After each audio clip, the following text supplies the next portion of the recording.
The following is a presentation of the Radio Misfits Podcast Network.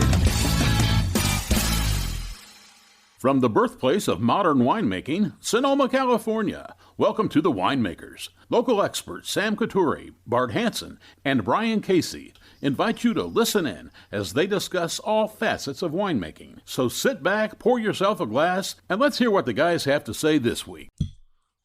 I'm just grower champagne. We expect nothing less. Wait for it. Are we The recording? coldest cold intro ever. Wait for it. Should I talk first or pause first? Whose voice is that? It hasn't been on for a while. Hey, this is Todd Jolly. That was a cold open there. Do you have some sort of certifications, Todd? Yeah, Hey, this is Certified Sommelier Todd Jolly, and you're listening to The Winemakers. There we go. Does that work? That's a certified champagne opening. Well, it sucks that the new trend or how you're supposed to open up champagne, is with the little. But when you're doing a podcast, you kind of want to blow that fucking thing to the roof. Not good for audio. Is it a nun fart or is it a woman's kiss? It's supposed to be quieter than a nun fart, is what I heard. Well, I guess it depends Is that on the French joke? I guess Is it depends how funnier? close you've ever been to a nun's Is it fart. funnier in French? I mean, I did go to Catholic school. There were nuns there. So. Did you ever hear him fart? No, they're very quiet. There you go. Wow. Wow, Welcome to The Yeah, Winemakers. absolutely. Solid. Certified. Certified banger. Dude, certified banger's a thing. That's awesome. It is. Well, The Maya become a Comics thing. guys made me some stickers with a zoom in on one of my COVID shots with long hair and a terrible mustache, and actually made little stickers that I put on the back of my bottle. It says certified banger. Certified banger. And like on a Comic Sans font or something. It's legit. Since the last time we had Todd Jolly on, he's become like the third most famous wine person on the internet, or so. Definitely up there. First most famous male. Yeah, it's in a very real way. It's fun to try to, I don't know, be able to broadcast the way I talk and think about wine, and just like a wine should taste good. It can taste good. And I don't know, that's like the basis of the whole thing, right? It's like, And we talked about this a little bit when I saw you recently, but like, when did you realize this was happening, that you were like going viral superstar on us? I made a reel that was, we're from Sonoma, and it was like Casey and I bouncing around the shop, and it was like, we're from Sonoma. We only go to Napa for auto parts. From Sonoma, we like watch tourists drive down or ride their bikes down roads that we never would. And that reel went over 200,000 views pretty quick. And that was like the start of it. I don't know. Then I just kind of stuck with it, posted every day, or not every day. I don't have the bandwidth for that, but like once a week or so for a reel. And yeah, just kind of blew up. And then the first reel that had 1 million views was 5 inexpensive wines. And that popped. And I've heard from a lot of people locally that were featured in that wine club memberships and stuff really, it helped out a lot. So it's awesome. And I mean, This stuff works. this stuff works. Yeah.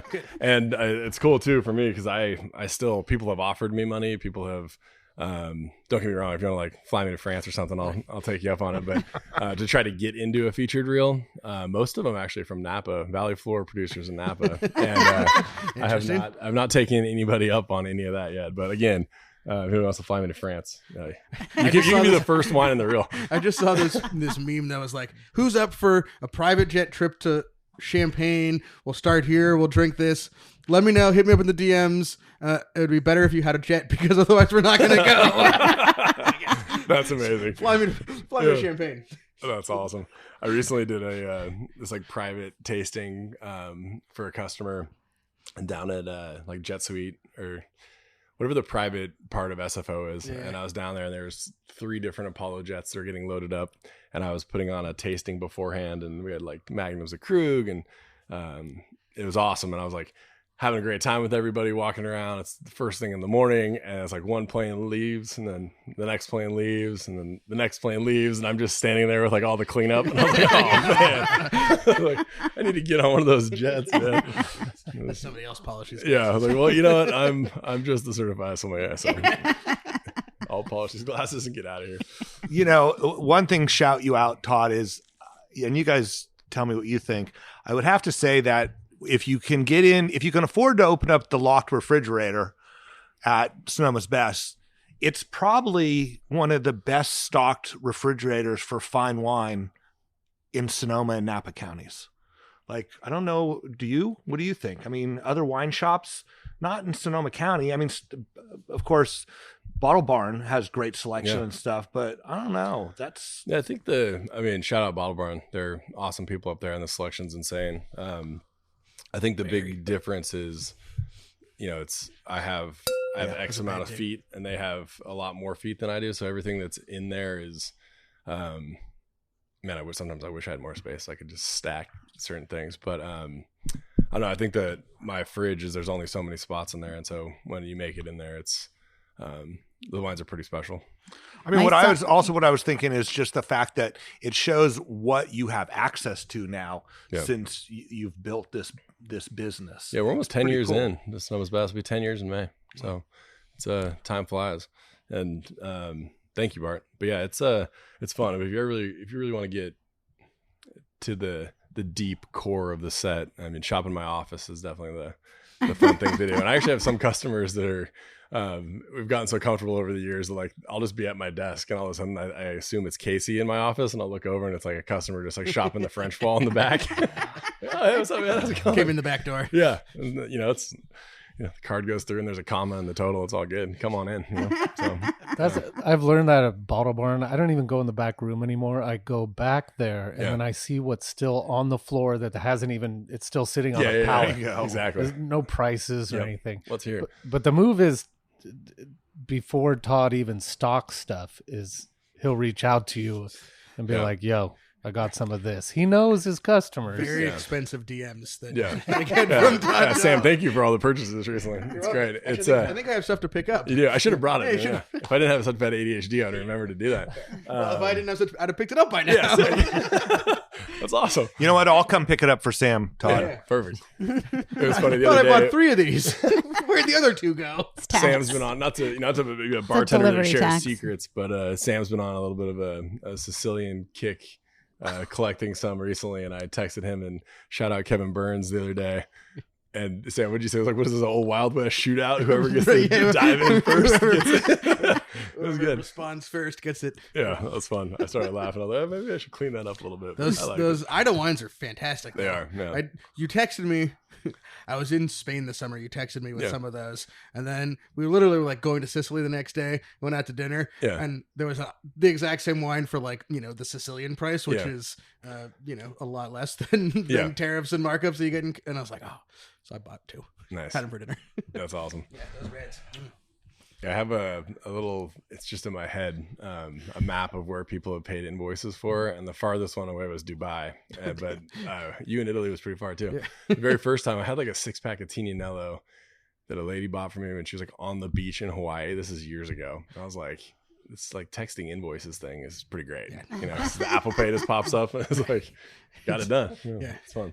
They make it hard to forget. Yeah. And I mean, on like the small side of things, like, wineries are so big and big companies and, the largest distributors, whatever. But like, truthfully, like sometimes I get like 18 bottles of something or like 6 bottles of something. And it's like, if you want it, like, I can sell it to you right now, or I can sell it to somebody else. And that's, if I could get unlimited, it wouldn't be the same. You'd still text us and sell us wine. I still would. Yeah. I'm just saying, I just don't think I would like be as excited about it if I could get like a pallet of it. Like, I don't know if I want a pallet of it. I think having an 18 bottle splash and then onto something else is more fun for me, at least. Yeah, I mean, if nothing else, your content, because of the wine that I want to drink, you just kept it fresh and entertaining, and it's been fun to watch. Yeah.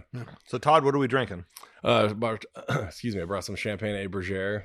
This is their Origin Brut. We did a Halloween champagne party with this producer. This is everything's farming first, established 1848, multi-generation. There's a blend of Chard, Pinot Noir, and Meunier. Dosage, I think, is about 4. It's just delicious. This is probably my champagne of the year when it comes to, sub $75. don't know, we've just been cranking through it. Can I text you and cut a couple It's bottles? delicious. Yeah. And it's just You don't need to. You just set it. He'll send you.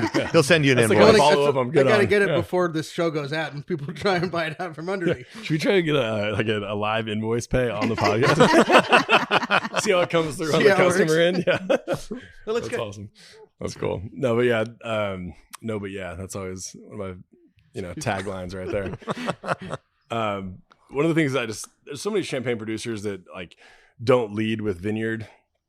They do, and I think that's awesome. And I mean, it's This actually has a vineyard map kind of on the bottle. And it all of shows, their bottles do. Yeah, it shows where the Chardonnay is grown, where the Pinot Noir is grown, and where the Meunier is grown. So, super cool. Yeah, it's a cool label. Cool bottle. I keep forgetting to spit. yeah. Nice. I think honestly, between the two bottles that I brought today, I hope none of us do. If you could pass that key back down, I'll pull a cork on this Caterno. But yeah, I mean, Bergère is one of those producers where something grower in style. All the wines are completely clean, but it definitely pushes into like a little bit of natty flavor. And I think that's like just the absolute sweet spot when it comes to grower champagne. If you can have a little bit of that wildness, but all the wines are sound. There's no difference between bottles and disgorgements. Everything is clean, and I love that balance in champagne. I mean, I think in this, that little bit of wildness kind of gives this richness in the mid palate that's just like killer. Yeah. And it goes perfect with the yeast. Yeah. Like that. Well, it kind of like balances the yeast out. It's not super like brioche and over the top. Yeah. And it's also not like so laser focused that the only thing you're getting is like chewing on a lemon. And there's obviously great expressions of champagne like that, but I like to judge a bottle of champagne if I drank the whole thing by myself and I'm sitting there and I'm like, got a good vibe going, there's no headache anywhere in sight, and like, all right, what's next? And I have tried that with this a couple of times and it works every time. It's the perfect starter kit. Yeah. So I think that's, champagne it gets so it gets put into all these little holes of like, okay, you can only drink it now, you should drink it now. The amount of people that actually drink mostly champagne and mostly sparkling wine is way bigger than you might expect. I mean, champagne for us is such a massive category as a retailer, and makes people feel good. But is that something that you've seen building? Like it seems like just in general, the popularity of champagne and sparkling wine has been growing. Do you guys? I mean, certainly with me, like I know if like I'm trying to just have something to drink because it's fun and I just feel like popping something. I mean, sparkling is where I go because it's really easy and it's celebratory and it's happy. I mean, I know the last time I was in your shop, I was like, yeah, just give me 6 bottles. Yeah. Whatever you think. It's easy to put a 6-pack together. Yeah. Especially if Casey's there, Danger. Happens to be 10% discount. Yeah. Well, and it's great because you can drink it on its own. Right. You can have it with food. It pretty much goes with everything. And it's easy drinking. You don't even have to, it's not like you're sitting there pondering it the whole time. You're just, it's that's a pure very good enjoyment. point. That's a very good point, Brian. Yeah. And you know who loves the hell out of champagne? People in the wine business. Right. Yeah. And maybe that's it. I mean, this tasting we were at in the Venice tasting in Miami, after the there was this after party. Antonio Coloni played guitar. I don't know if you saw that. Sat in on Michael Jackson. Yeah, Billie Jean. Yeah. I'm so sorry for you guys. Flew all the way to Miami to hear. Wait, he's a classically trained Yeah, musician. he went to though. Berkeley School of Music. Okay.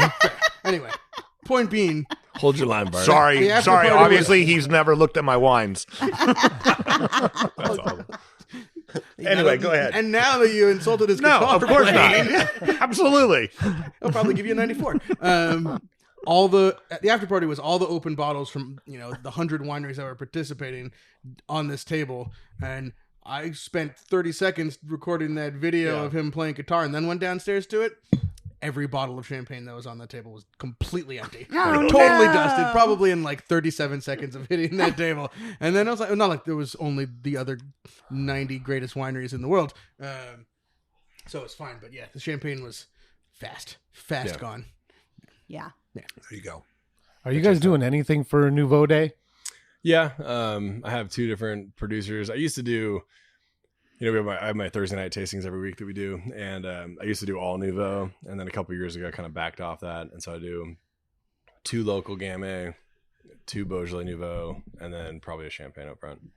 Cool. Who are your local Gamays that you're pouring tonight? Jolie late or tomorrow night, or what day is it? Tuesday? Yeah, tomorrow. Thursday? Yesterday. No, This yesterday. comes out on Friday. It's actually yeah, Friday. after Thanksgiving is my best day for Nouveau. Jolie Lade and I don't even remember off the top of my head. Gotcha. Sorry. I'll post a picture of it. No, it's honestly, it's probably because I haven't decided yet. It's Gotcha. just in the store. Yeah. But Jolie Lade for sure. They have a label that's I forget the title of they have so many cool different artworks, but it's a very like sensual, sexy, red-lipped label, and I had the sample in my garage for like 3 months, and I popped it not too long ago, and Scott's always in SB, and like, dude, this wine is delicious, and so it worked out well.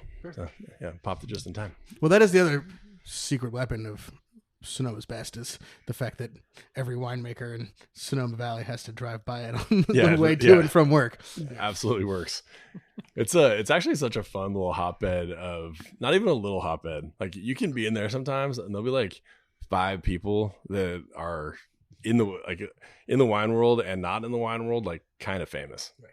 Like half of them have been on the cover of Wine Spectator. Yeah. And I'll be like introducing somebody who should know somebody and they just like have not met before. And then, a couple beers later, it's like, it's such a fun little meeting spot. It's the end of a road. It's kind of a good, like, no pun intended, car accident spot. That building has a notorious history of vehicle entrances. Yeah. After Chris bought the place, there's 2 crashes, like pretty back to back, and none had happened in the first 7 years or whatever I'd been there. And I was always like, jealous isn't the right word, but like when Sandra owned the place, like, man, it was like there was all this action that happened here, and then it was like back to back. Our deck is gone, and then somebody took out our neighbor's fence, and it was like in a month. It was like, all right, good, okay, we got some street cred. We can back away from that. I mean, now. The accidents are what kind of pushed Sandra to sell the place, right? Yeah, eventually she was like, okay, we need to get the fuck out of here. Yeah, It's only been happening as long as I can remember. Right, Yeah. absolutely. Von Sydows. Yeah. I remember when I first moved out here in 2013 and I was working for Cayman with Katie Wilson. She warned me about it. She's like, just so you know, it gets pretty foggy, so don't run into Sonoma's Best. that's awesome. All right, gotcha. It's a good like t-shirt.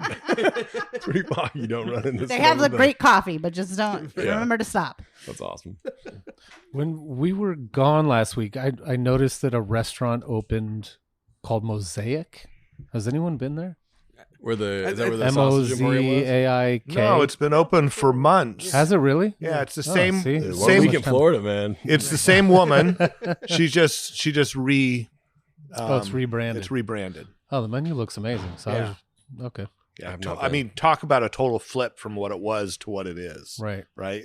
From a sausage Well, forward that place restaurant was just to always the best name for a gay club, but not such a great name for a place to go eat.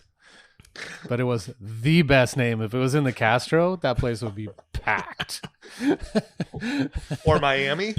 Or South Beach. South Beach. I think I walked past the Sausage Emporium. Oh, It's my next door to the God. Versace mansion. Right. All right. Where's Danielle? Danielle, save us. Danielle walked away before we even went that way. Send your emails to Todd Jolly at Sonoma's Best. Yeah, no, it's actually Joel at onceandfuturewines.com. That's right. And if that doesn't work, mountaincabernet@gmail.com. Yeah, exactly. Oh, Shout out to awesome. Casey, my new wine club manager, got a promotion. So he has an email now. So good. Casey at sbcsonoma.com. there you Pull go. him up. Todd, shout out to Casey. Casey has come a long ways.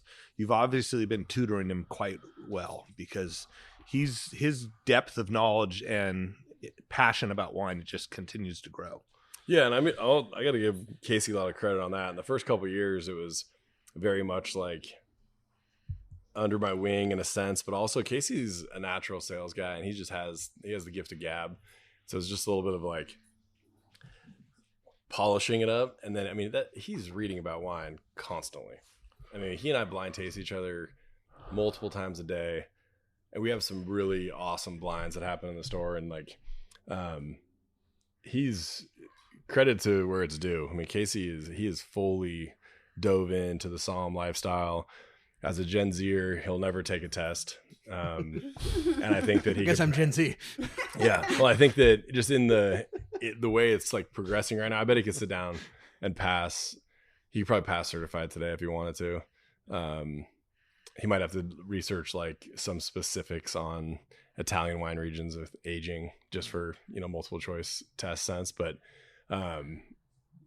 Casey's he's doing a hell of a job, and it's super fun to work with him. Does anyone read The Wine Lover's Companion anymore? Does that even come out anymore? Sharon and Tyler Earps, they used to do the Food Lover's Companion and the Wine Lover's Companion, and it was like mandatory if you got a job in a restaurant that you had to own those books. I think you just got your answer because Sam and I are looking. Sam and I are looking at you like, "Who are you talking? What are you talking about? What's reading?" I was like, if it's not a video in front of my face with my glasses off at 11 p.m., I don't know what it is. 30 seconds of Todd Jolly. That's where I get all my wine knowledge. Let's go. 5 reasons to get drunk tonight. Yeah. With why not? With my glasses off. Yeah, exactly. Yeah. Reason 1, why not? Yeah. Oh my God. Reason 2, grower champagne. Yeah, exactly. Yeah, exactly. All right. Let's see. Hey, I got a question for you after hearing Lyle Foss and MJ talking about tariffs. What have you seen about tariffs that you think about or want to share? Strictly on the record, fuck the tariffs and the reason they're there. I think from a retailer point of view, there's a couple of frustrations and a couple of good things about how they're being handled, right? So behind the scenes, it's terrible that it's happening. Some importers and distributors are saying, this is what we would have charged you. This is the tariff. This is your total. Good luck. Right. Those are allocations that I've been turning down. Honestly, it's like I have answers back from certain importers and distributors that I've said, so you just want me to take that and then hopefully pass it along to the customer? And I say, yes. The approach that I've really enjoyed is them bringing it in, them eating some of it, hoping that every part eats some of it, or bringing it in, spreading it amongst the inventory they already have, and having things go up a little bit across the board versus just all the new stuff. And the complication, though, is like the in and out of these tariffs, like depending on what day and depending on what port it seems like. I don't think if somebody's paying attention or there's employees there, it's like one container can have a tariff and then the next one doesn't. Right. And it's like, it's not just like, okay, every single wine now I see is more expensive. And so it's just really interesting on how it's going down.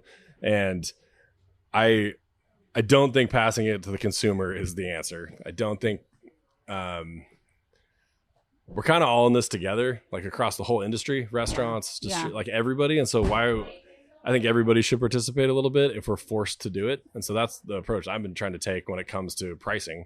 And there are certain wines you just don't have to buy. But there are certain wines you really want to buy, and then it's okay to take less margin because you also want to like keep everything going. Right. I still want to send out invoices to you, Sam, Right. Other than me who just says yes to everything, how are you seeing your customers and consumers sort of react to, little bits of, prices rising or things not coming in because you're saying no to those allocations? Is there like a consumer impact that you're seeing? The biggest impact that I'm seeing is white Burgundy pricing when it comes to imported stuff. Locally, we can get into Napa Cab and what's happening with that, but there's a huge tariff crossing the Napa County line. Yeah, it's literally insane, like 97% or something. But the thing with white Burgundy is tough because Bourgogne Blancs, classically, you could get some absolute heat for like $29.99 to $39.99. You could have a world-class producer that makes Grand Cru style wine, Grand Cru wines. Then you could get some entry-level Bourgogne Blanc for $30, all in with tax, less than $40, no problem. Those wines are all like $60 now. Yeah. Wow. And that's tough. And so when if you see, if I get an invoice in and the price of the wine wholesale is close to what it used to be retail is just a buzzkill. Yeah. It's like, give me a break. It's just not the same wine. So that, for me as a buyer, if I don't take that and like really look into it, I'm missing them. Like there's unlimited producers in the world, right? And there's producers that still have the price you want. And so then you have to go find it. And so that part of it's been really fun, but it's just tough when you have very famous names from famous Bay Area and beyond importers that are just like, this wine used to be this price and now it's, or if a wine was $180 and all of a sudden it's $250. Right. And it's like, come on. If you're getting $250, there's what wine do you want? Yeah. Like outside of a couple of names, you can probably get almost anything. You could probably talk your way into finding a bottle of wine that you want for that price. Totally. Right. So then it becomes less about where the wine's from and just about what you're willing to pay and at what quality. Yeah. I mean, with the, I don't know, it's like the style of white Burgundy and reduction and, people, it's reduction, like the swing on reduction is coming back a little bit, but people just pay whatever for a super reductive white Burgundy. And I get it. And it's delicious, but also it's like, you got Village level white Burgundy and you're spending $200 on it. It's like, that wine's not supposed to be $200. Yeah. And the French don't want that wine to be $200, right? Yeah. It's the process of getting it here that has caused that. And so it's, and don't get me wrong, I mark wines up. That's how I make a living, yeah. But it's, I don't know. I think that there's such a healthier way about this whole thing. Do you think that the tariffs on imported wines are actually helping American wines? Like, that was the whole point, right? For tariffs to help American-made products. The whole point of tariffs was to raise a huge war chest of revenue for the Trump administration. Yes, I know that. But what I'm saying is like we're all going to get $2,000 checks as a little like bribe to make us forget. I know that that's what the hidden agenda, what they passed it off was, right? Yeah. As it's going to work for Americans. Can I right? answer your question with a little bit of a parallel statement or something? I'm selling more international wine than I ever have in 9.5 years of Sonoma's Best. So it hasn't, at least in my microclimate, it has not slowed down international wine at all. Yeah. I've had to do more research and find new producers, which has been fun. And I don't know, my number one clientele is somebody who lives in California. So I don't know. So they have access to California wines. Yeah. But I mean, that's what I was thinking, that it's not really going to hurt. It's not going to help any of us. It's actually going to hurt everybody because, right, it's driving prices up for us, the wine producer. Right. But now people don't want to pay those prices. And so then the actual people who are hurting are the producers themselves, because now they have to take a price of the wine much lower than they actually would have thought to take in the first place. I mean, the other thing to remember is that part of that whole conversation was, how is this going to affect California wineries? And for those wineries that have distribution and they're in distribution houses that have European or anything that's going to be tariffed in their portfolio, well, if they can't stay in business, well, then they're not going to be supporting the California wineries either. Yeah. Yeah. So, or, if they have to lay people off or whatever it is, it gets smaller. So, yeah. Todd, do they still, I know you get some baller wines, and when you talk about allocations, part of the game when I was a restaurant buyer was they're like, okay, if you want this, then you have to buy so much of this, right? If you want Bionic Frog, then you have to buy a certain amount of horsepower or whatever the hell it is. Are people still doing that? And how do you navigate it? No, they don't do that. But yes, absolutely they do. I think that's a tough one to get into, I think, because it's, I can give you the actual answer to that. It's everything's recommended. If you really want something, suppliers can let you know yes or no, and however way they want to let you. I think when it comes to like the 3-tier system and how it all works, nothing is required. But I personally think everything in life is relationship based. And so if you have a good relationship with somebody, you're going to get better results.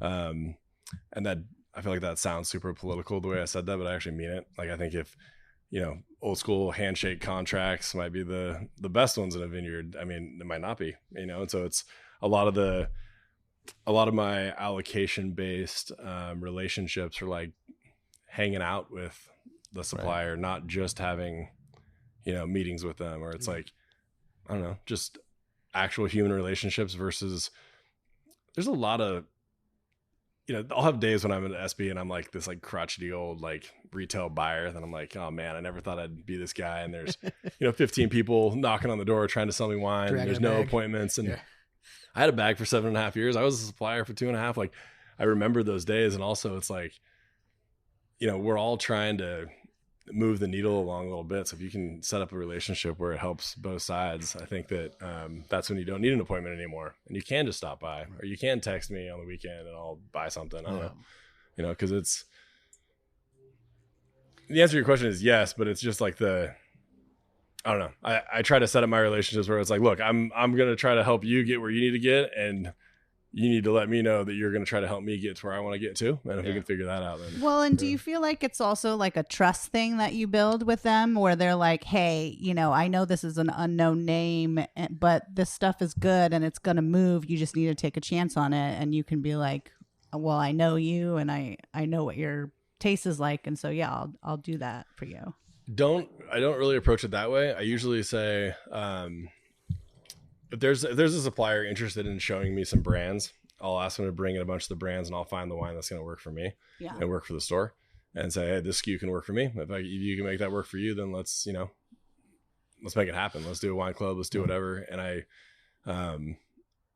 like diving in and try to find something that, somebody tried to sell me a wine the other day that I saw an end cap of at Safeway, and I asked them, it was a new rep, and I asked them, I was like, hey, does this wine have any chain distribution? And just straight to my face, like, no, it doesn't. I was like, have you been to the local Sonoma Safeway by chance? And, and it's a brand that not very long ago didn't have any. Yeah. And now in the world we're in, you can line up some pallet drops. If I was a winery, I'd take that in a heartbeat. Yeah. It might not be, it might just be regional, and that's still awesome, but I can't play in the same price range, right? The quantity discounts and things that Safeway can do, and any large retailer can do. I like 25 to maybe 50 cases on something is usually as big as I go. And to do 50 cases, even just from a storage standpoint, I have these old tile floors that Von Sydow used to smoke cigars on. Like, they break all the time. And what's under Sonoma's best is a really old dirt. Yeah. There's a lot of stuff down there. Jimmy Hoffa might be down car there. Parts from the past collisions. Yeah. Well, it used to drive me crazy when people come in and be like, okay, you get 6 bottles of this, but you got to pre-purchase and commit right now. And then when I was younger, I'd be like, oh, okay. And then as I got older, I'm like, you know what? I'll pass. And then you'd say no, but then 6 months later, 3 months later, they come back to me like, hey, do you still want some of that wine? I'm like, oh, you have more of that wine now, I can have it. Yeah. I didn't have to pre-purchase it. Yeah, totally. And I think that all that, is relationship based, because if that rep was just like, I'm going to see what this guy Brian needs, and I'm going to work to earn his business, and then I'll know that he wants something, but he's already sold enough cases that it doesn't even matter, and I got to reward him with it. Yeah. I think that's a way better approach. Totally. And I even do that from a customer standpoint. It's like, if I get a bunch of Domaine de la Romani Conti and it'd be so great to just like put it all up on Instagram and be like, hey, this is available. And my DMs will be completely full of people wanting to buy it. But there's like 3 or 4 people that over the last 10 years have helped me get those allocations, bought all those allocations. And it's like, I have to reach out to them first. 100%. It's like they've helped. Those people help pay my mortgage. I have to help them. It doesn't do you any good to bring in these wines if you don't have someone to sell them to. Yeah. Well, Safa, shout out, a great friend of ours. We've been working on a Richebourg vertical for 5 years now. And if I get like 1 bottle of Richebourg 22 in, and I just like sold to somebody else, he would be like actually sad. You like hurt him as a friend. Like, dude, what do you I can text him an invoice for Richebourg, and like within a second he pays the invoice, and I'll hold it for him. Like that would hurt I'd feel guilty like if I sold that to somebody else. So I don't know. The wine I just opened right now, This is a nervy Caterno property. So Giacomo Caterno, it's like 2018, I think, when the family bought the property up in Gattinara, so about 100 miles north of Barolo. Molsino is a vineyard site. There's a crew. Gets a lot of sun. This is like the bigger, the more full-bodied, more intense expression of Gattinara. They have another one, Valferrana, which is going to be a little bit more perfumed and a little bit lighter in the glass. This is a 2020, and I mean, it's just locked up. Probably should have decanted this a little bit, but it's, I mean, 100% Nebbiolo here. This is a $200 bottle of wine. And the Caterno Barolos, I mean, if you're talking Monfortino, at least $1,000. But these wines are awesome. It's delicious. I mean, definitely is a little closed up, but it's opening. Yeah. But we know some tricks. Right.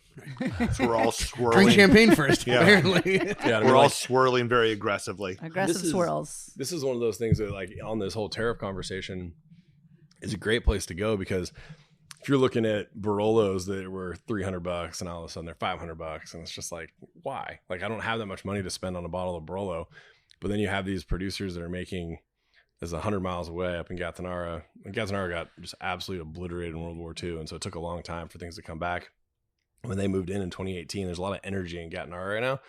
So to have this wine at this price, I mean, it's not Barolo, but like, I mean, this is as close as it gets to Barolo, and without being Barbaresco. I mean, this is. What are your top selling wines? Like top 3 selling wines? Local Sauv Blanc. Local Sauv Blanc. Yeah, just not any brand in particular. Like $25 Sonoma County, Sonoma, Inyo, or Appalachian Sauvignon Blanc has always led the way. Huh. After that, a $50 bottle of grower champagne would be number 2, and then I would say a $30 to $45 bottle of local Pinot Noir.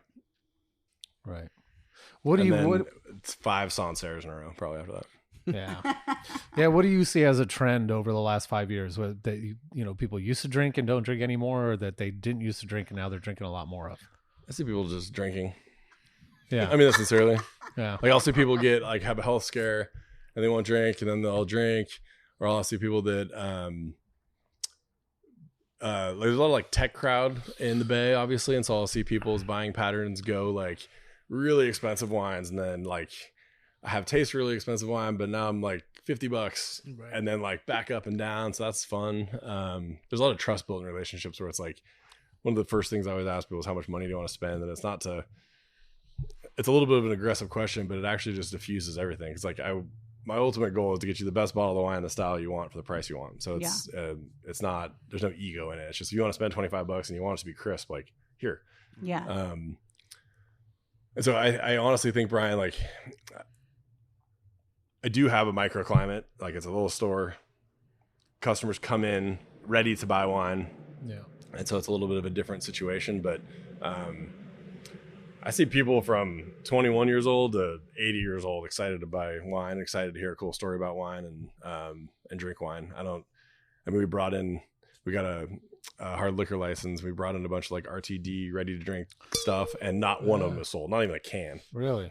Because you're in the right market. Yeah. Right. So, and that's like, I mean, we'll sell, I don't know, probably 50 24-ounce Modelos today, but none of the RTDs have even sold at all. And so I actually think that's a really interesting take on just the consumer in general, versus like, if you go into a store and there's only these things offered, people buy them. But when there's like a wider scale of options and producers and families offered, people are way more interested in the smaller production. The production doesn't even matter. It's just like stuff they haven't seen before. Right. It's not the exact same labels they've always seen. Right. So, I mean, so like Robin Sebastiani here in town, they have the West Shore canned wine, like the Rosé and Sauvignon Blanc. I mean, we can't keep that stuff on the shelf at the Cheese Factory. Oh, really? At Sonoma's Best, it like doesn't really move at all. But the Cheese Factory, it's like Robin will text me, like, and she's a great sales lady. Like, honestly, she stays on top of her product. Like, you were out. Like, can you get more? And then like a week later, like, Todd, you're out of cans. And I'm like, oh, yeah, okay. Like, yeah, bring more. Just like keep them in stock. But that's like not something I drink. But I mean, you get a tour group that's getting back on the bus, and 30 of them go. Yeah, it's also the picnic crowd. It's like the Sonoma Square picnic time. Can Yeah, of but wine. also like our data is like a really fancy word for I'll take a bottle and 2 plastic cups, please. You know? But it's mostly screw cap, like full size bottles that are walking across the street, gotcha. right? Okay. Yeah, it's just really interesting. And I bet if you could distill down like what days those cans are sold to, it's like Saturday, Sunday, big groups of people. Tuesday, sure. Tuesday night Tuesdays in market. the summer. But it's interesting. Like I've always been a big fan of like looking into Nielsen data, because just with my like Young's market background and then working for San Michel Wine Estates and like pitching corporate places, everything's like Nielsen says this, Nielsen says this, you need this many facings of this, and none of that applies at all inside of Sonoma's Best for me. Like I literally try to like take things from that and like test them, and it's like there's like a big boring sticker that gets put on. Like even if it's on like my $10 rack, it's like, Like there's an art car at Burning Man that is like one of those like driving crane things, and they'll go to events or dances or art pieces and then just light up these 6 letters. It says boring. That's hysterical. Yeah. It's like brutal. Super That's rude. rude. Yeah. super rude. It's like, You know how I feel about the you. boring truck is coming. Talk about that a little more. How different is your selection at the Cheese Factory versus Sonoma's Best? Is there overlap? Like, I mean, obviously it's got to be 2 very different sort of buying crowds. And tell people who don't live here. What the difference is. Yeah, you're talking 8 blocks, right? Something like that. It's One's like literally 0.94 miles. Yeah. Yeah, Something one like right that. on the square Yeah. where you see a lot of tourists, and then the other one, unless someone tells you. I mean, I think if you're a tourist, you're not typically going to 8th Street East unless you're going to go to What I would say to that, Hall. Brian, is Or, my Instagram has completely changed that. I gave 6 tours of my office this last Saturday, and it was not a warm, like beautiful. I guess it was like not that bad, but like there were people. So classically, Sonoma's Best has been like they have sandwiches, or like, they have coffee, and they'll come in and then whatever. But the wine has always been the revenue generating room for the store, just because I've been doing that. But a lot of our walk-in business was not for wine. And now that it's super flipped, I mean, people come in like with their cloth 6-pack and like, we've never been here before, we're so excited to be here, and like come in for wine.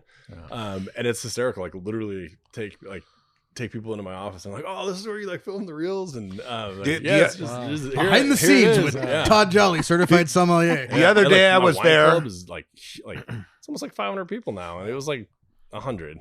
So the other day I was there, and this woman had spent some time with both you and Casey, and then she brought in her traveling suitcase, and they filled it full of wine while she was there.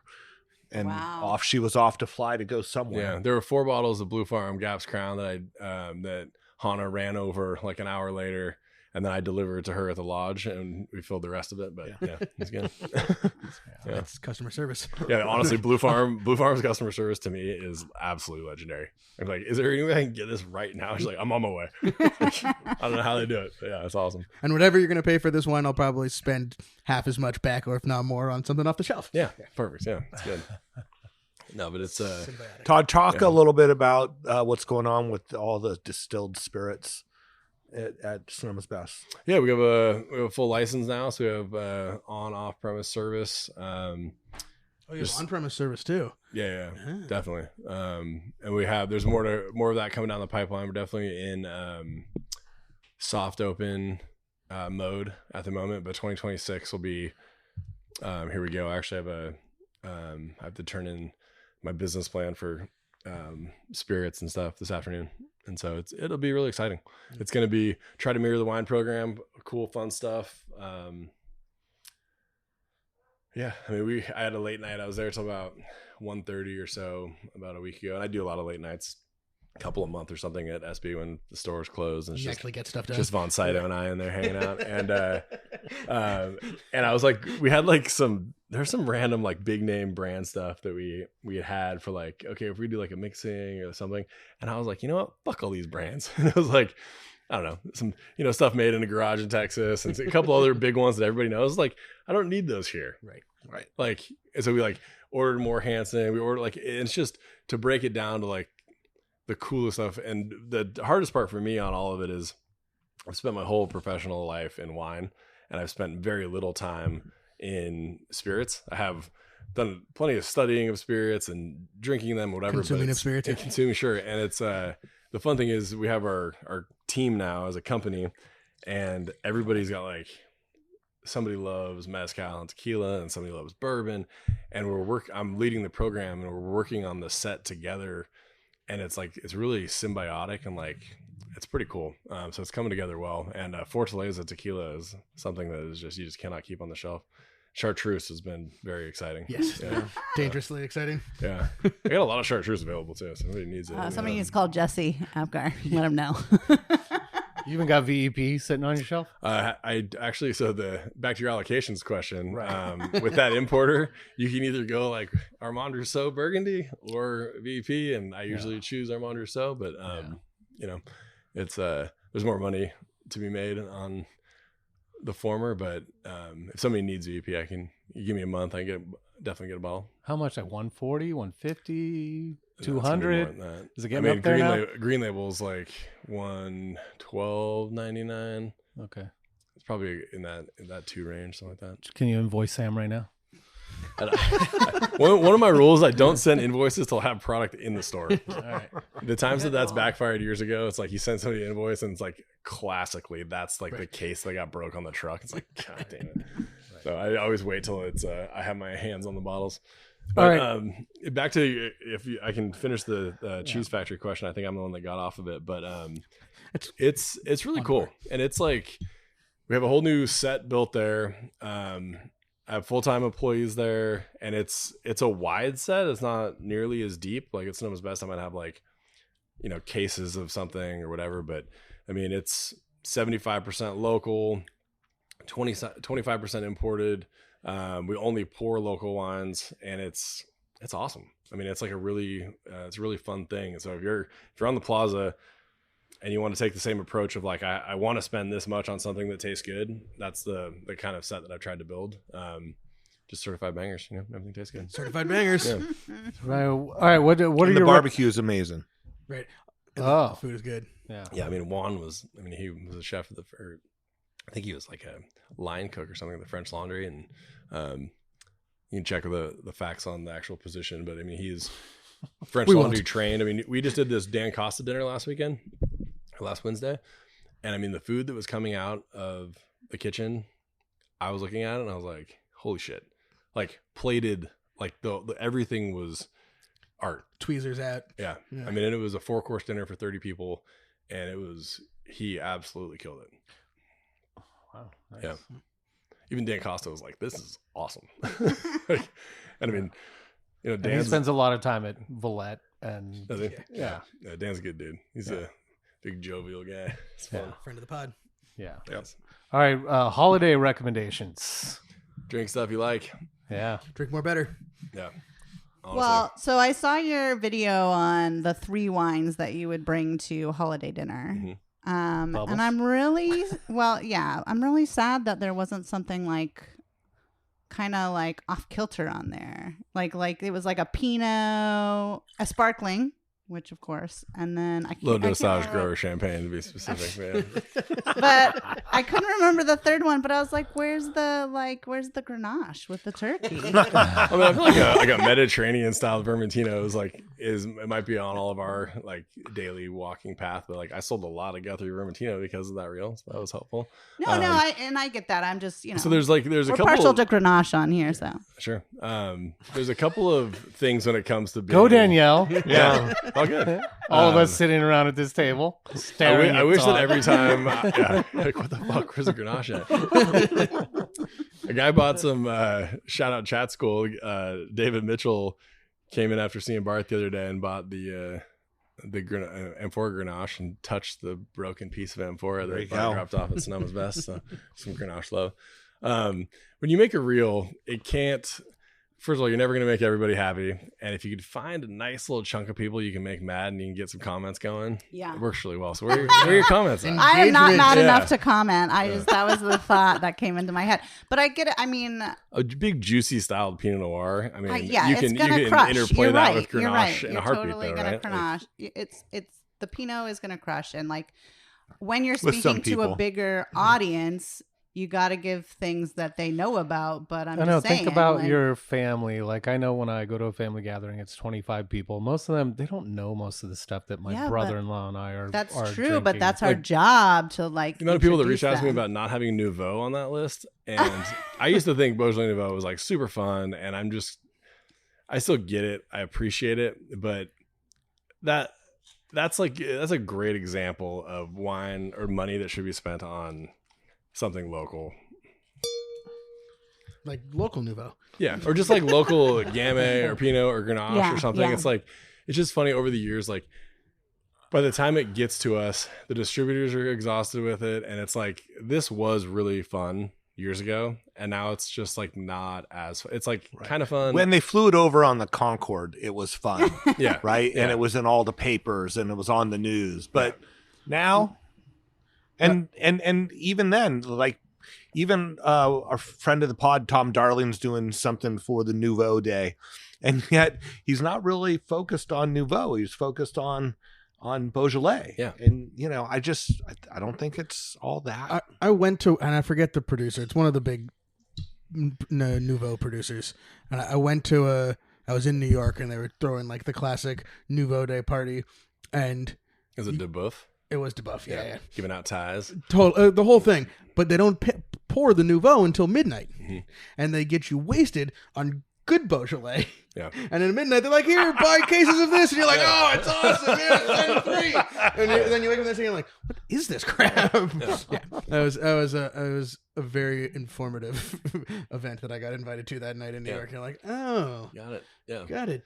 I'll Midnight Nouveau. I'll probably have a bottle of Nouveau on the Thanksgiving table, but it's just, I don't know, like, you just look back at like 20 years of selling Nouveau or having Nouveau. It's like, I don't know, it's just kind of the pep in my step about Beaujolais Nouveau has all but spilled all over the table like Bart's spit cup. Well, it's good marketing though. It is. Yeah. Well, like It was. It was. Yeah. I think that's a better way to say it. Yeah. It was. Yeah. I don't know. Like we'll have a couple on Thursday, but when I first started at Sonoma's Best, I could buy like 15 cases of Beaujolais Nouveau, have a whole night with 5 Nouveaux, sell out of 80% of that in that tasting. And if I did that this Thursday, I'd probably have 80% of it left, and I would sell 20% of it. And that's never sell the rest of it. all of my buying comes from what I can buy because what I sold. Like that's the whole breakdown. And if I had data like that from last year, I'd be like, oh yeah, let's just double down. Yeah. You know, let's get a pallet. Yeah. Nouveau. Break the tile in my office. Yeah. So I don't know. Drop it in the parking lot. What are it'll you be fine. drinking at home? Everything. I wish I got into, I have a lot of samples that I try all the time. My wife and I drink a lot of champagne. Do reps, are they comfortable with you just dropping off bottles and letting you drink them in your own time? Yeah. Yeah. Yeah. Will you just talk a little bit about that? I always thought it was weird trying a 2-ounce pour in like 5 minutes. So the interesting thing about that is I'd probably try about 10 wines in 5 minutes with a rep. And I only take appointments when I take an appointment from somebody when I plan on buying wine from somebody. And so it's pretty hard to get appointments with me. And so when people don't have appointments, they tend to drop off bottles. And then like, I don't know, 2 months later or something, or like Scott, like I just finally got into that Gamay not too long ago, and I texted him. I was like, oh, dude, this is delicious. Like, need some of that. It is weird. The way that my palate works and the way that I taste, like it's, I don't know, I taste it and it's either going to work for me or it's not going to work for me. And I just kind of move on from there, give a ship date or I don't want it. And yeah. How long did it take you to get to that point in tasting all these? Because I'm sure, I mean, it's all the time that people are trying to come in there. I know that we try and come in there. Yeah. So I think it's like to get to the point of like being able to taste something and make that decision, that because not only it's not just that you like it, but it's also you have to taste it and know that it'll move, right? Yeah. Like, so I think that if you, on a very serious level, if you think about this whole certified banger thing, one of my tenets inside of that is objective deliciousness. And I learned that years ago when I was in the back room of a Fred Meyer store pouring. So the buyers in Oregon at the Kroger-owned Fred Meyer chains now could taste in the back room, not like out on the floor. And so you could go in there and like you taste with somebody and there's like pallets going by and they're big, busy stores, right? And And it was always like this really, really quick thing. And it was just, and sometimes they didn't even have the ability to buy the wine. They would just be able to taste the wines that they have on the shelf for like the corporate set. And all of those buyers were so efficient with their time and their tasting. And it was like, that was just kind of the way I was introduced to tasting. And I think that I could break down a wine to say, like, I think that on a basic level, this tastes good. Like, there's nothing out of whack on this wine. But then you can also go, look, if I'm trying to buy some natural wine from the store, this tastes really good for natural wine. If I'm trying to buy some Grenache from the store, this tastes really good for Grenache, like, and vice versa. So I break it down in that. But at the end of the day, like, there's so much wine out there. Why not have wine that I can at least say, I'm the buyer. I'm going to put a sticker on the back of this. So when you get home, you know, like, literally, like, I think this wine's really good. And I think you're going to like it too. And it's not ego. It's literally just like, there's nothing wrong with this wine. It tastes good. Yeah. So since you said it, do you have a list of the tenants to qualify as a certified banger? I do. Okay. Yeah. I mean, you got to check out the reels. Yeah. I mean, farming practices is number one. Objective deliciousness, and it's funny, I'm forgetting the third. We'll go back to the record. Yeah, okay. It's good. But yeah, it's. I mean, what is the third one? Stumped him. Yeah, stumped him. That's all right. We'll put it on the show I'll just pull it up right now. Sam's gotcha question. Sam's gotcha question. Yeah, exactly. 3 things that you made up on your own. Yeah, 100%. Well, it's funny because I made a certified banger reel one time, and people were like, "That was sick." So then I started doing it. So I've done Bedrock, I've done my Icomus, I've done a couple of imported wines on there, and they all like those reels don't get the most views, but they sell the most wine. Interesting. Which is cool. The My Comus one was good. Yeah, my Icomus was a lot I shared of fun. that one far and wide. I didn't share the Bedrock one. Sorry, Morgan. Sorry, Chris. My favorite line of the usage: "This bottle is a certified banger. I should buy a case." Yeah. That's. Did I say that? No, I said that. Okay, you said that. Right, I used it in like the Webster's, like, defining what certified banger means, but it's all price to quality ratio is the third one. So it's about price to quality ratio. It's farming, price to quality ratio, and objective deliciousness. So that's a good list. So my question is, what are you actually bringing to Thanksgiving dinner? My father-in-law really likes Chardonnay, so I'll bring some of that. Uh-huh. But which Chardonnay? Depends. My Comus. No, he likes. Honestly, he really likes Walter Hansel Chardonnay, Russian River Valley. He likes. And over the years, my in-laws are very clear with what they do and they don't like wine-wise, and so I used to try to like mix all this stuff up and bring it in. But my mother-in-law will want to drink some sort of Sonoma Valley Zinfandel. My father-in-law will drink some California Chardonnay. I'll probably bring a couple magnums of champagne and a nice bottle of juicy Pinot Noir. If that's okay. Will you bring a bottle that you'll just drink by yourself? Yeah. Yeah. Hide in the corner. Probably 2, but yeah. Well, I remember I'm not driving on Thanksgiving years ago. Yeah. So Todd and my child were at the same little school for a little while, and so I got invited to one of his kids' birthday parties, and that had some good wines open. Yeah, Certified bangers at the exactly. toddler's birthday party. Yeah. And I was really surprised. For some reason, it didn't click to me that like you would be bringing out some really nice stuff, and I was like, oh shoot! I was like, I wasn't planning on drinking, but now I gotta. I went to a birthday party, not like it was like this summer, and there was just LaCroix, and it was over in Petaluma, and I was like, what the fuck is going on? There isn't like Coors Light, there was nothing. I was like, man, talk about feeling like, where's the parents' ice chest? like, I know that I'm in the alcohol industry and I'm a drinker, but like, come on. I mean, it is amazing. I'm a long ways out of the kids' birthdays, but the first kid's birthday we went to, there was alcohol there, and I was like, is this okay? And they're like, this is what it is, you know, get ready. Well, I remember when, At least around here. when Right, Quinn right turned here. 1, like it was just like so, like the 1-year-old birthday, you're like celebrating. You're like, I did it! They're alive! Yeah. And so it's kind of like a celebration for the parents. Like we made it, you know. And there was definitely alcohol at his first birthday, so I think it just First birthday, second birthday. second birthday, and then you get a reputation, so you can't You gotta you know, maintain. You gotta I think maintain. People are like, when's your kid's not birthday? having so many birthday parties. Oh yes. And Sam, Sometimes like the weekend lineup, you get like birthday party invites. It's just like, oh man, love all these people, but like I know you feel the same way about if I sent you an invite. So like, why don't we all just like maybe on the fives or like every other year, evens and odds. I don't know. We just get together and have one big rager like every quarter. Who all had a birthday? I like that. in the last 3 months? I like that idea. The quarterly group birthday party. Yeah, the kids are really into that. Yeah. I'll tell my sons that. They'll be like, no, Dad. What are you talking about? We're reaching our kids are born like a day apart, right? Yeah. We're reaching a point where you can drop them off. You don't have to stay. Then it doesn't matter what's in the cooler. You can go find your own cooler. Yeah. So we're coming to that. Where's your dad? No, he's at Steiner's. You just text him when you're ready. He's watching replays of Joe Montana 49ers games at Steiner's. The Oregon game is on. You're not going to see him for a few hours. Yeah, we're not going to be able to go to the game or the party if the Oregon game's on. Let's go Ducks. But Sam, I found out who your plumber was. I don't know if you talked about it on the podcast, pivot. but Well, no, he probably. You know what? He probably buys his wine at Sonoma's Best based on the list that he was dropping. yeah, we just thought it was really funny for a Sonoma plumber that showed up here one day and Sam was trying to give him wine, and his response to what kind of wines do you like was so Sonoma. Right. Sick. He's like, well, I've been drinking some Gruner Ventliners lately, and I like a good minerally petite Syrah. And I'm like, So okay. that was Max, who used to be a concierge at the Fairmont. He came in here a couple days later and actually tried wine. Oh, good. Yeah, cool. So he was Brian Casey trained. he was. Along those lines, I have 7th Street Flowers. Here in town.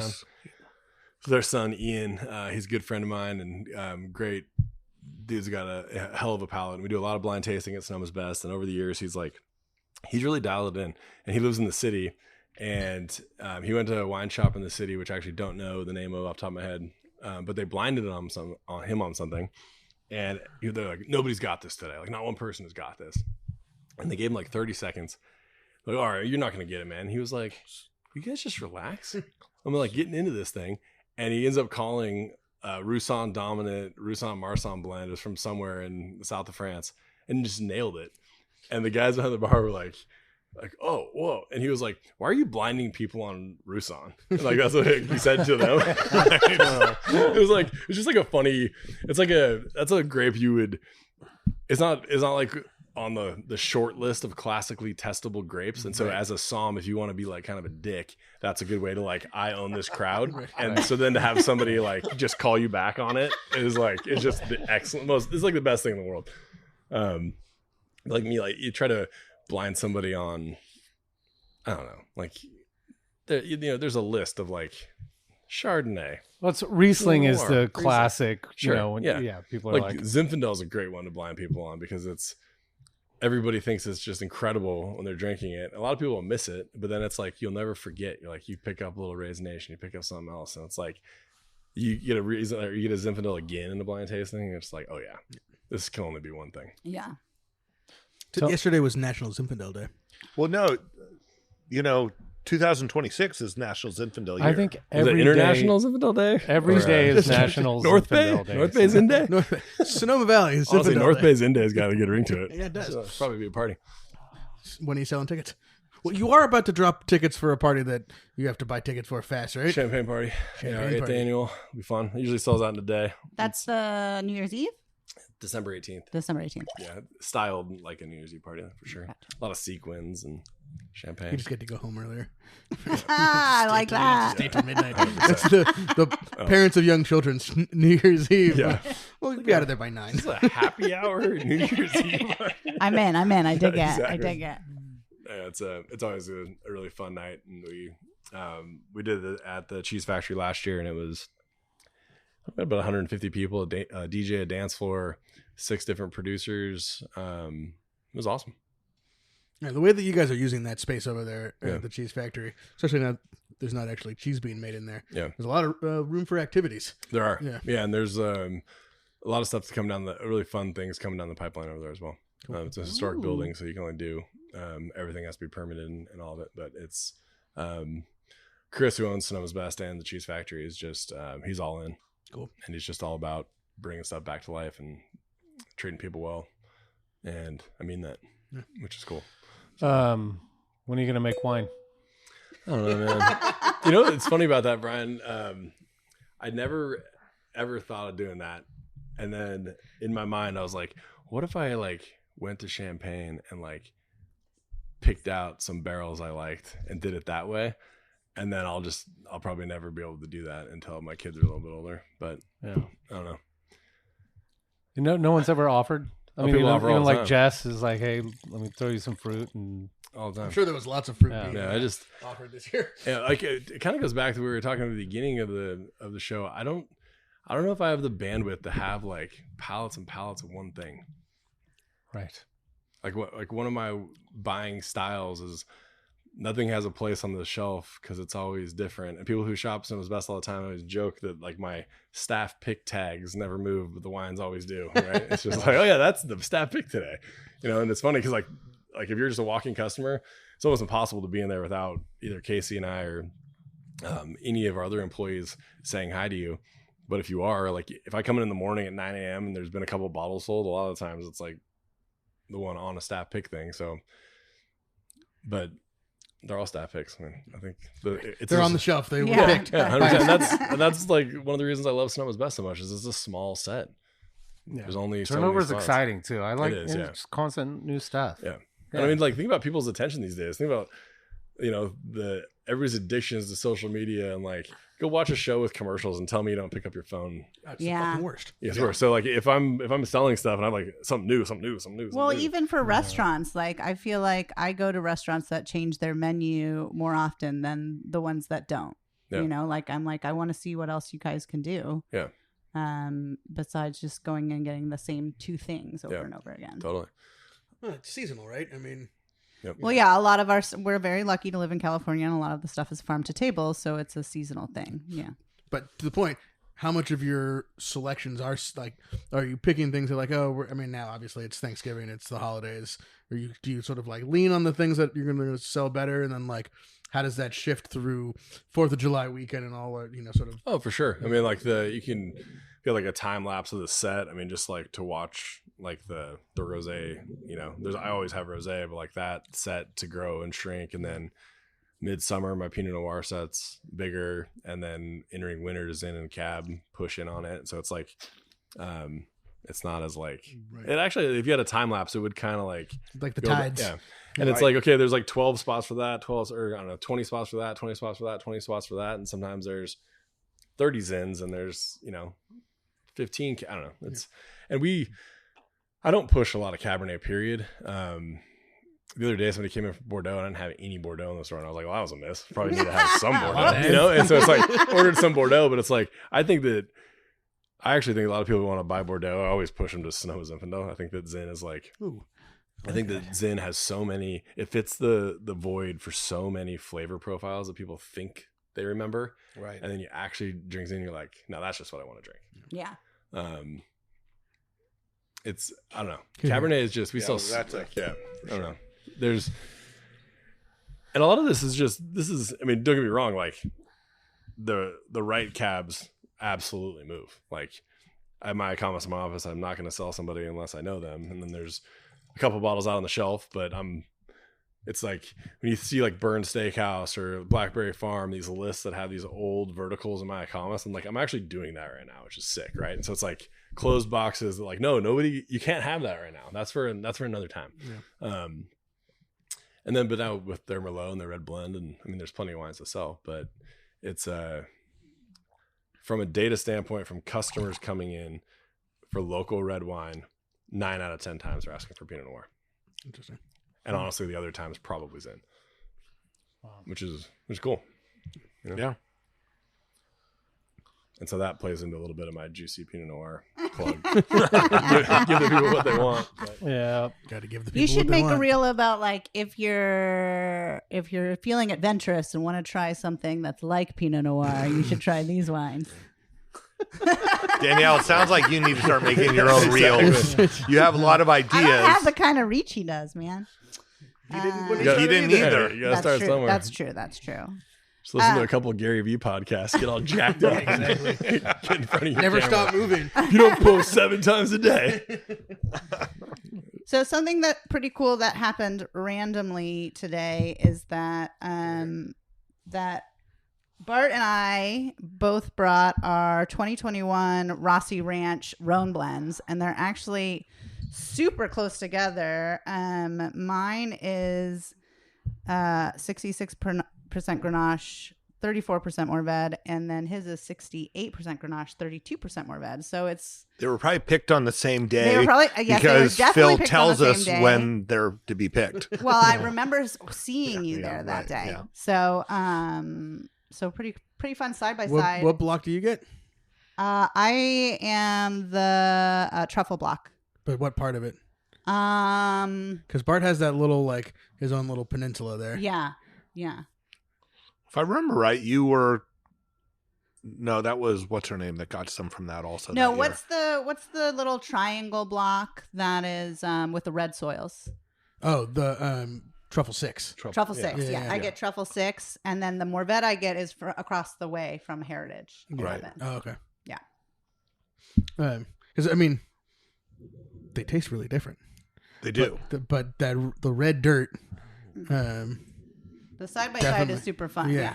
The red dirt definitely changes the profile of Grenache in a really interesting way. Yeah. And, you know, you're right across that creek, but it's totally different soil. Yeah, totally. I have that picture in the tank.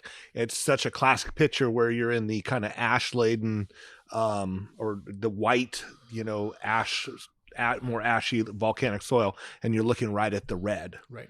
And then the other thing I think is always really interesting is that all the times that I walk through all those blocks with my head down looking for obsidian, I never seem to find it in the red soils. There's none of it in the red soil. Right. It's all in the other soil, which is fascinating. Yeah. Good. It's not just me then. But man, that red soil is really pretty. It's really what? Pretty. It is really pretty. Oh, it's absolutely beautiful. Yeah. It's almost darker red than like even Monte Rosso soils. Yeah. And it's a really cool spot. I think we were pouring the only Grenache and the only Zinfandel at Venice in Florida. The entire room. Out of 100 producers.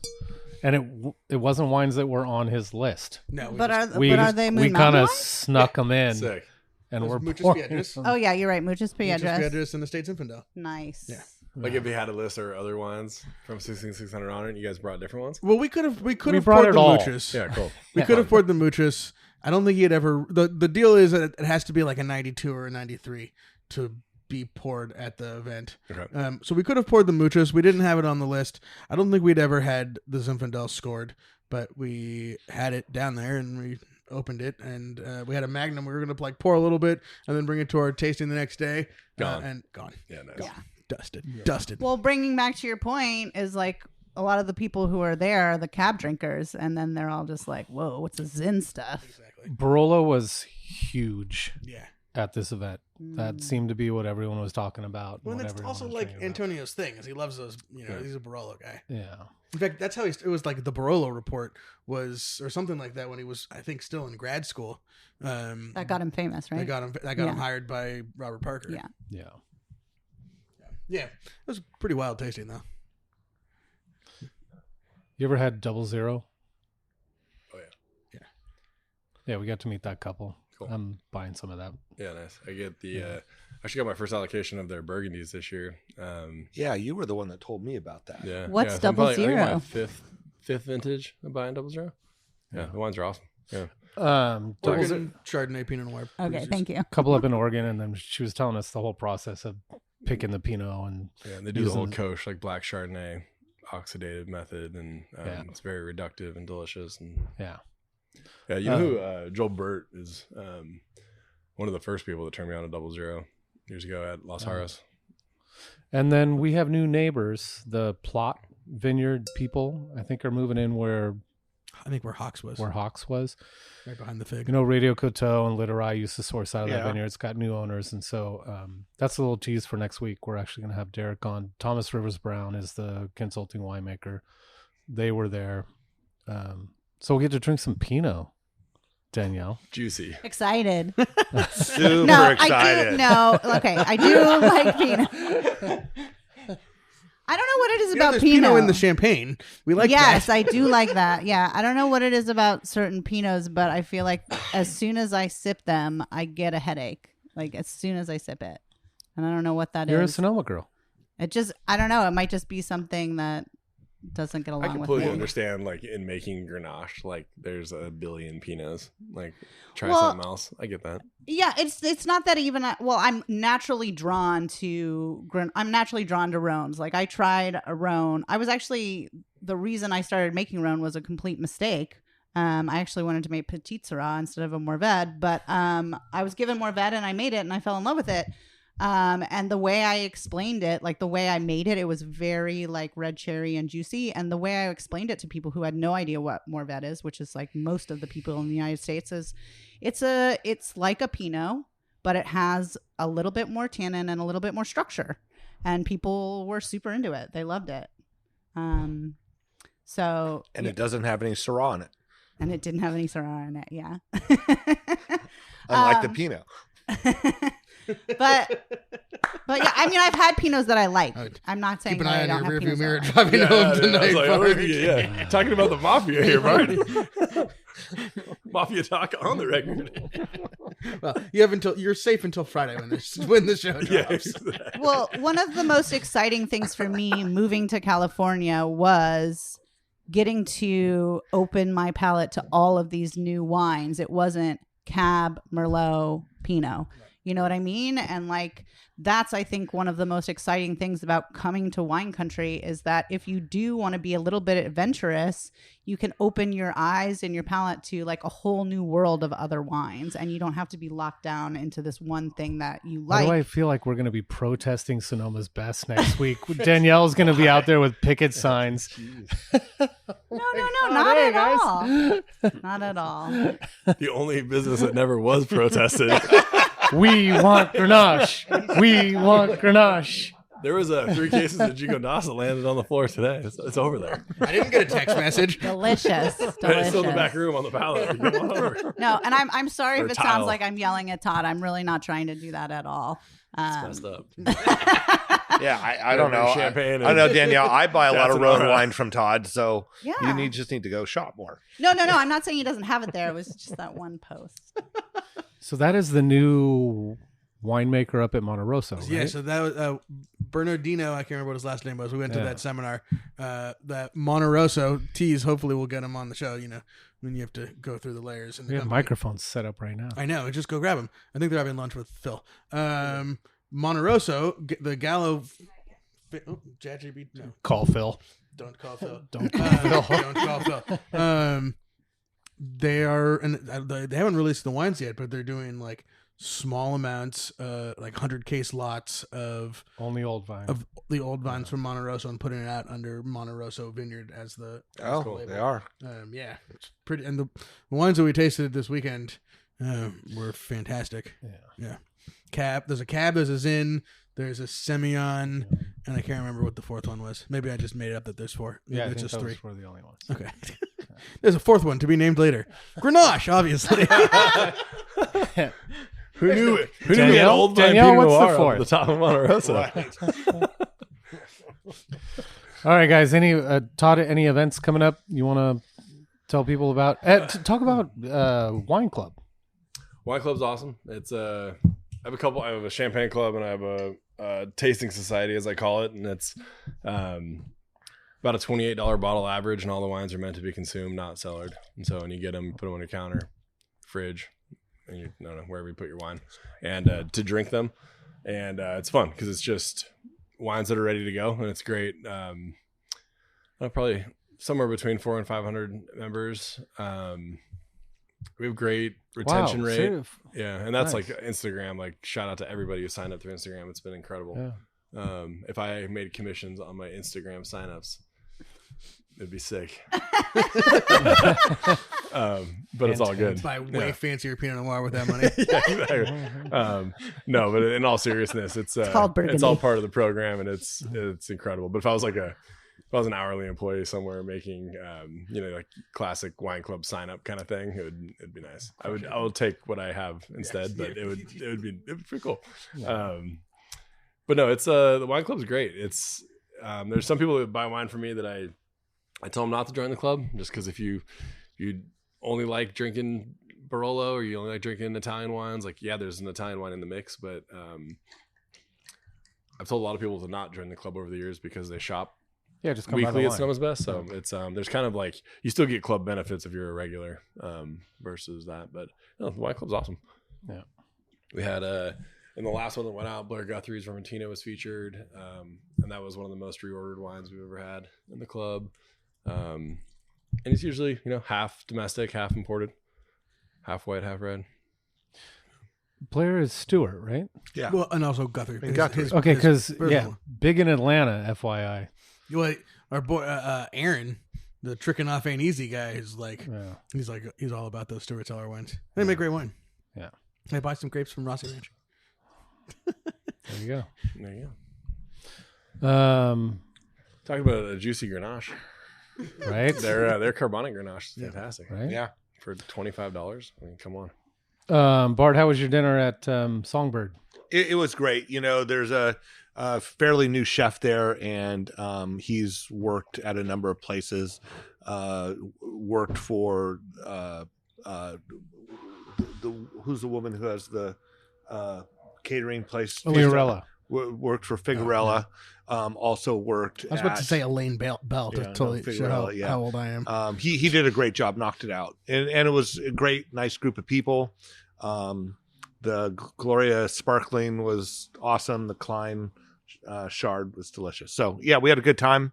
People signing up for the cruise. It seems like maybe we're going to get there. Okay. We'll see. There's still space, without a doubt.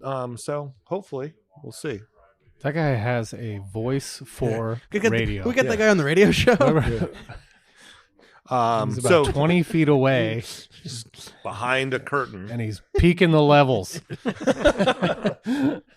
that baritone note. Jesus.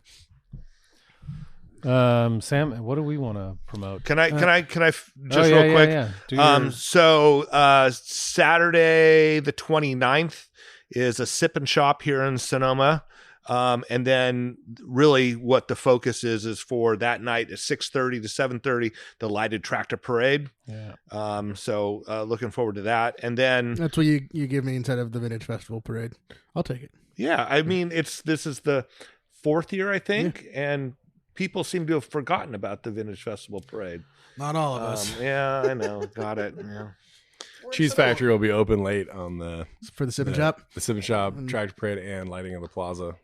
It's really fun for the whole family. I mean, my kids love it. They absolutely love it. It's super fun. The lighting of the plaza is a different weekend, though, right? The 22nd. Right, yeah. So that's coming sooner. So the 29th. Correct, yeah. And then the other thing is the Glen Ellen Holiday Wine Trail. So 6 wineries up in Glen Ellen. Schermeister, myself, Talisman, Laurel Glen, Cindy Passaggio, and then of course Eric Ross. Yeah. Was that 6? Yeah. I don't know. Your fingers don't seem to work. Somehow I had 7. Yeah. You were close. And so that is the 6th and the 7th of December. There's like 30 producers going to be there. Right, exactly. $5. There you go. A little more than $5. Yeah. So that's what I got going on. Cool. That'll be cool. You guys?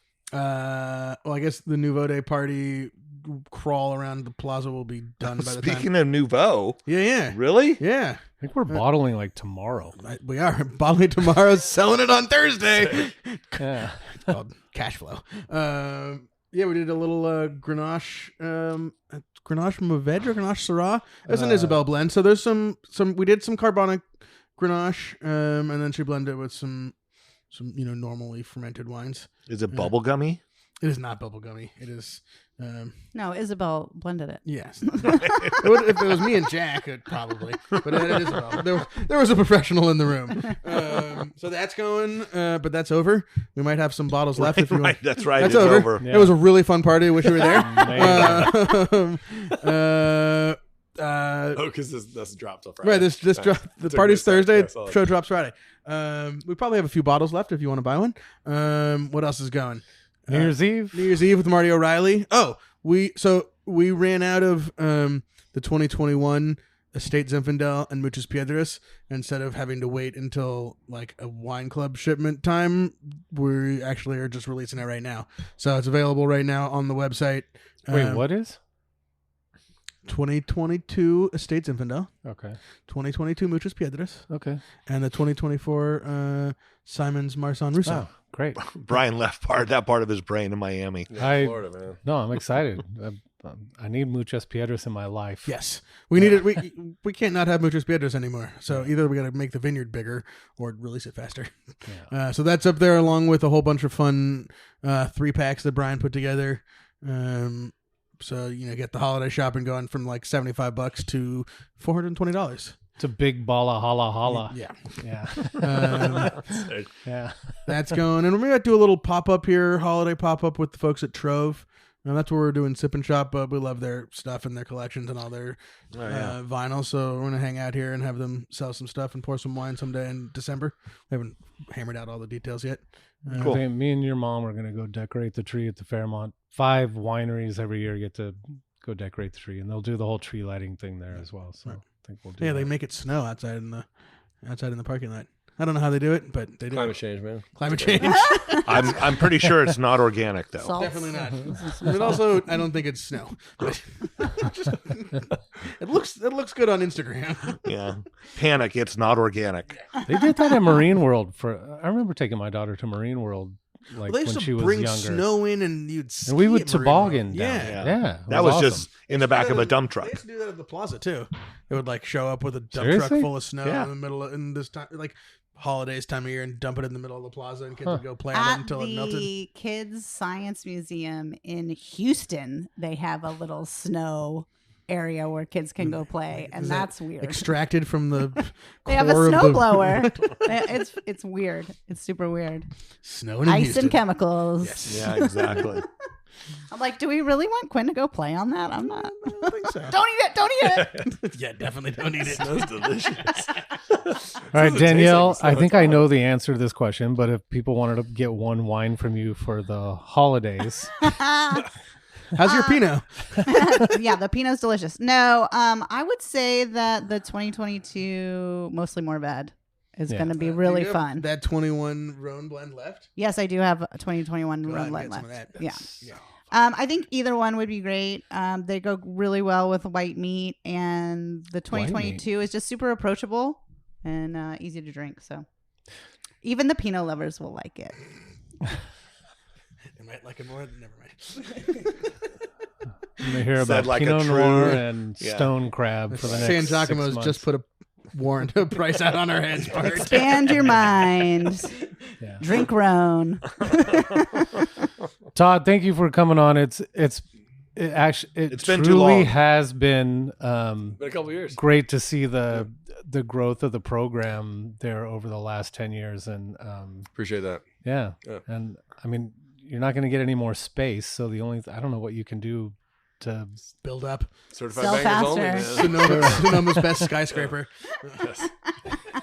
Yeah, they're permitting for like a 7-story building on 8th Street. It's always been there. It'll be so easy to permit in Sonoma County. You'll have no Yeah, problems. totally. Yeah. No problems at all. Didn't just have somebody just crash through it. Right. We got to build up. yeah. And, Right. and if Someone anyone's really hits visiting that has never been there, we do send people there a lot. And, of course it's a touchy subject. We want them to come to us and buy wine from us. But then if you want to go someplace where you truly have an amazing selection and you can just pick up, you'll actually ship the wines home for people. Depends where they live, yeah. Yeah. But if you just want like a draft beer after your tasting and you want to be sitting outside in the sun, we got that too. Yeah, he didn't talk about the back patio has been completely updated. Yeah.